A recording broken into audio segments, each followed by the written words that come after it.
Hello and welcome. It has been 48 hours since we learned that Prince Harry and Meghan Markle have decided to step down from their roles as senior members of the royal family.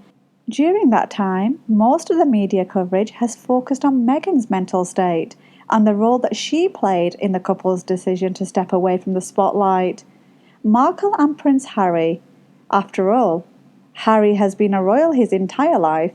He must be used to living a fishbowl existence, right? And to the fact that the British media has spent the past 18 months pushing the narrative that Meghan is unhappy as a royal, and it stands to reason that it's Markle who would take the blame for the couple's change in lifestyle. But a new report from the Daily Mail reminds us that Harry has always found royal life to be an awkward fit, and he may be the main focus behind their decision to distance themselves and the demands of the palace life. Of course, Harry's disdain for the spotlight is not simply the result of a preference for privacy. Meghan Markle and Prince Harry on their wedding day. The death of Princess Diana left an indelible scar that continues to cause Harry pain 23 years later.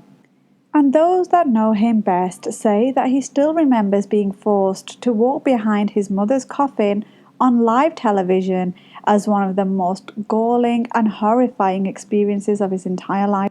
Brian Gordon is a journalist and a friend to them both. He says that he visited the couple just weeks before their 6-week journey to Canada, during which they appeared to have made a decision to step away from the royal life.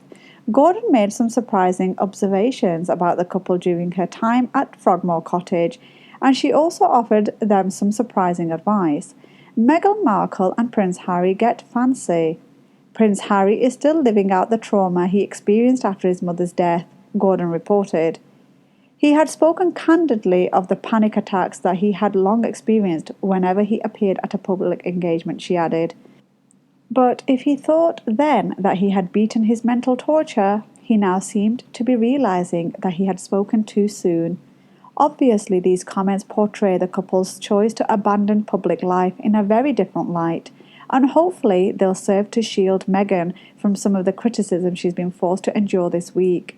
Of course, Gordon makes it clear that the decision was not made individually, but was instead reached jointly, as both Harry and Meghan had become frustrated with the limitations of their current positions.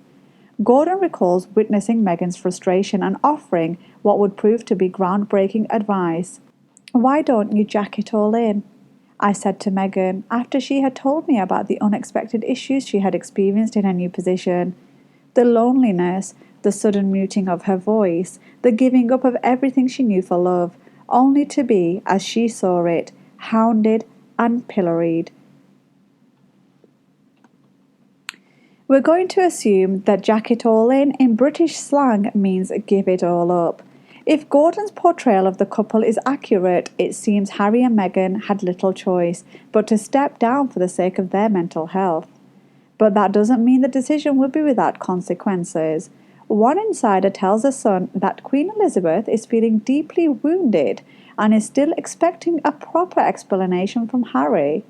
It was a case of act now or lose control of something they had spent a long time working on, a different source tells the tabloid. That may be all the explanation Harry is able to offer at this time. Thank you for listening, and for more news, please subscribe.